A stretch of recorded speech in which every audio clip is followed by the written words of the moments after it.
Well, I've been doing a bit of skip diving, guys. Not this morning, obviously. It's only just getting light. It's 5 to 8 on Saturday morning. I do like to clean up the wood before I pop it away. I've got some over there to sort out, denailing, just square up edges where the broken bits were. Those bits have already been done before I brought them up, but let's crack on with this.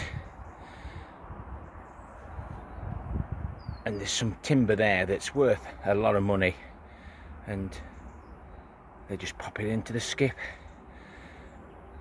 It's well worth the effort wheeling it from where it was. It's not too far away, but far enough. Will I do any leaves today? Probably not. So these little tack screws,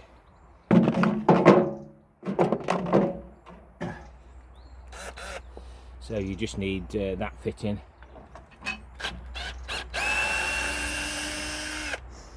Well, these are quite expensive to buy, so we don't throw any away.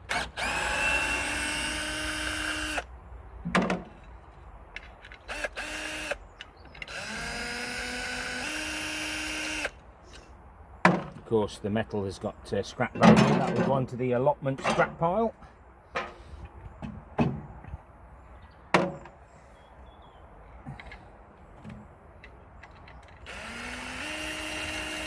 Should be wearing gloves, really.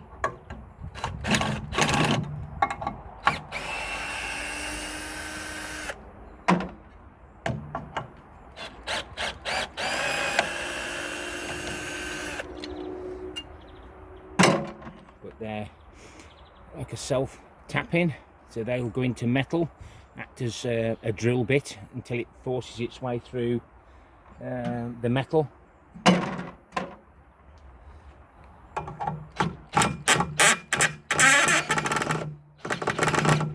Come on.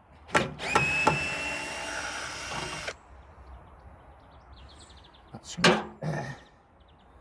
Right, we'll tackle another bit. I won't bore you to death, guys, but jobs I like to do.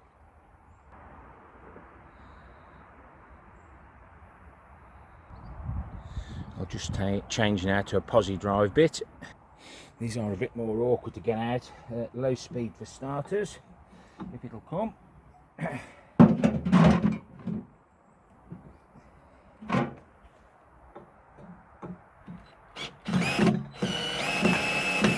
Onto high speed. For some reason they've used quite long screws. And again, they've got the drill tip on them. Well worth keeping, especially if I haven't damaged the hexagon bit. There's one screw there that's broke off. I normally mark it with a bit of chalk, so when I'm reusing it, it just highlights it. Got a few of those in. Where's my claw hammer? I'll probably put it safe somewhere, guys. Now, that hammer's been with me for many years.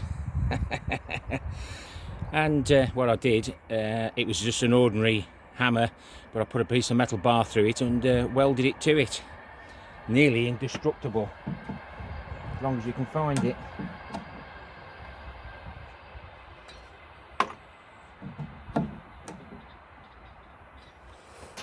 Crack on with that.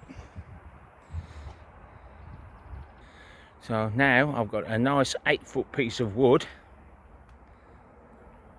ideal for a support up there, guys, to replace one that's not as good, by I think it's about 3.5 inch by 2.5 inch, and it's been inside the whatever they've dismantled, and it's perfect. Right, let's get cracking with the rest.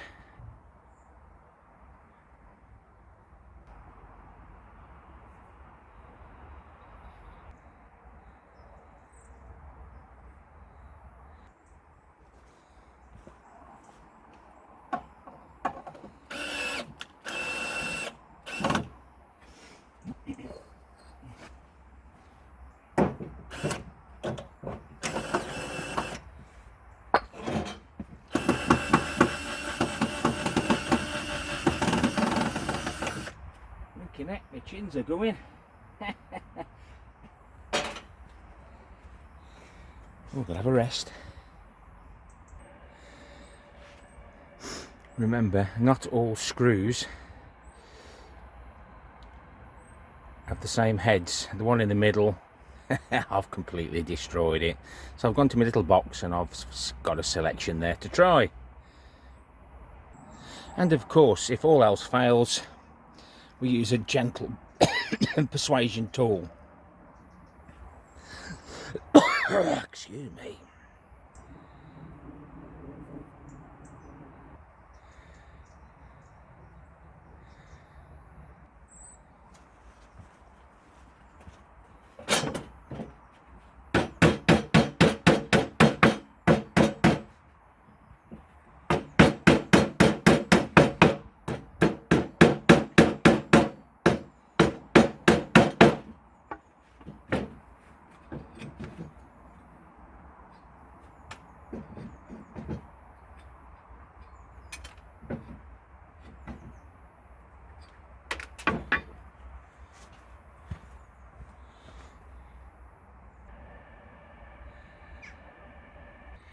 Well, that saved the planet a little bit, or should I say my pocket. Get that sorted, put away, down to the recycling metal area. I think my allotment saw needs replacing. I think I'll bring one from home that we've been doing the DIY. I think I've got through about 2 saws while I've been doing the DIY the last 12 months. But I'm now amazed as to how much timber I've got there. I'm just going to check the time shortly, see how long that's took me, but I can only see it being an hour to push it up here, 15 minutes to get it from the skip back home, and then brought up this morning. So it's 8:30 now. So that's took me about 35 minutes to de-nail, de-screw, etc., tidy up, saw the ends off. Probably spent 10 minutes at home doing those longer ones because they're a bit more awkward to transport on the wheelbarrow, etc. So it's probably just an hour of my time for probably 50, 60 pounds worth of timber, maybe more. But the red timber, that is really heavy. That isn't just your normal pine. So that should last me a long time, however I use it. Well worth doing, guys, especially with the prices of wood these days. Right, let's have a look at some of the jobs for December. I've got 23 bags of leaves now. I'm ready to take another one. They're not settling as much as you'd expect. And I've got 6 bags to put in over a period of time. So we'll try and get that done in the next week or so. I finished this morning clearing up where the pear tree was. That's all the roots and bits of debris and sticks and stones. That will go into the galvanised tanks, which will be another job for December. The roots and everything have gone home into the green bin. I've emptied the tank of water while we had that wet spell, so we need to get that in and sorted. Some of this soil put in and all the other materials that we've got ready to fill. We've been collecting over the last few weeks. I've got a good piece of 3x3 timber there, similar to what we've just cleaned up. I can replace this one because all it is, it's just supporting that end. I'm thinking about extending it towards the giant wormery, because I have got some plastic sheets here that I can use to help replace the ones that have broken. which are letting some damp in onto some of those timbers. Those fence panels have done a great job in holding back the bulk of the holly leaves. We need to cut some of these back as well. I've trimmed this one that we cut down with the SeeSii long reach chainsaw from up there, look. So I need to do that as well. I'm hoping to do it without smashing those very, very brittle recycled plastic sheets that we put up there all those years ago. I need to cut this up. I'll bring my battery circular saw up, and we'll have a little warm next to the fire one day. I'll bag this up before I go. There's another couple of bags there. It's more soil than compost, so I can add that as one of my ingredients when we mix some more compost up to top the beds. I'll continue to do my manure runs. A lot of people are after the manure at the moment. That's why I try and collect it all year round. It's all free horse poo, just the nuggets. Between Christmas and New Year, we'll sort the autumn fruit in, raspberries and the blackberries out. I'll know then whether I'm having a delivery of some more Vegega raised beds, which I'm considering reducing the amount. As you can see now, these are spread quite well, and when you dig them up, you'll probably get 10, 15, 20 fresh plants from those. So do I redo them, or shall I just take these half out and then pot some up and see what happens? But something to consider. This gap here isn't quite big enough, so that's my thoughts. Without taking that, I might as well just put the new Vegega beds in and reduce the amount of blackberries and raspberries that I get, because the freezer's full. The sweetheart strawberries have done really well in here, so I do need to tidy all this up, see where all the runners are, tidy them up, plant any areas that are looking a bit sparse, and I might even save some of the runners to put in the new Vegega beds if they arrive. These currants, blueberries, white currants, etc., gooseberries, these will be ready between Christmas and New Year. And I'm not going to prune the white currants too heavily, because I didn't get many currants off them this time. And of course, once we've pruned them, we can give everything a de-weed. We'll add the log ashes, and then about a month later I'll add the liquid manure that we collect from the bins to give them a nice little boost for spring. Even though, as we've said before, the buds always come out around about December time, and they'll sit there ready for spring. I need to do a harvest today, so it'll be a winter harvest. We'll see how the Jerusalem artichokes are done in here. They were planted in here February 2024, and I think the asparagus will be ready between Christmas and New Year as well. And we'll pop that onto the wildlife area for the birds to finish the seeds off. Then we'll get loads more of seeds growing everywhere.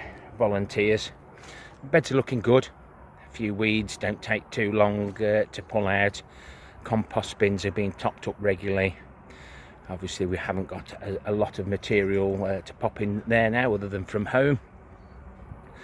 Need to sort the parsnips out. We'll get a parsnip today, but everything else is looking really good, and the few things that we have got growing seem to be doing okay. I need to finish that bed off there, level it all out, top it up as required. I've got some sheep's wool left, so we'll top it up with the sheep's wool. I've got a few volunteer oprea there, and one weed on the sheep's wool. But it seems to be doing a good job. The leaf mould is producing more weeds, but again, they don't take much pulling out. It's more material for the compost bins. My poor Cape gooseberries have had it. I need to take a few of those now for seed, and I'll pull a few more of these carrots out. I didn't see that carrot there. There's some carrots hiding here, so need to do a little bit of that. The walking onions, the ones that we just dropped down, that's still not doing nothing at the minute. That one is showing some resistance, so that's how they'd normally fall down, not us planting them individually. So I just wanted to see how they were doing. Some of the aprea that failed, I've repotted and put some new ones in, because I took these as seedlings out the other bin instead of using the cloves. Won't do that again. And as and when I've got some time, I can put everything safe in my shed. I'm hoping to get some more of those panels. I can see that he's going to take some more down, and with them being coated with that material, they don't soak in so much water. And if I've got better ones than that one, I'll add it to it, because it doesn't quite reach the bottom. I'll take some celery today. The tomatoes have done. They're not tasting brilliant. I've removed everything from this side. I'll try and dry these bags. Then I can protect the beds with the cardboard. But if that doesn't happen, it doesn't matter this time. I'm not too worried. And I must say, the green manure has done really well. I should be definitely ordering some seeds when I get time. I'll do the vegetable harvest in the next video. I've noticed the time's creeping on. Rattle, rattle, rattle. If you've liked the content, give me a thumbs up or a thumbs down for the interaction. Please leave me a comment on what you found in skips or dumpsters. Join in with those comments, give those comments a thumbs up. And why not consider subscribing? See what else I get up to. Happy gardening to you all. Till next time, my friends. Ta-ra for now.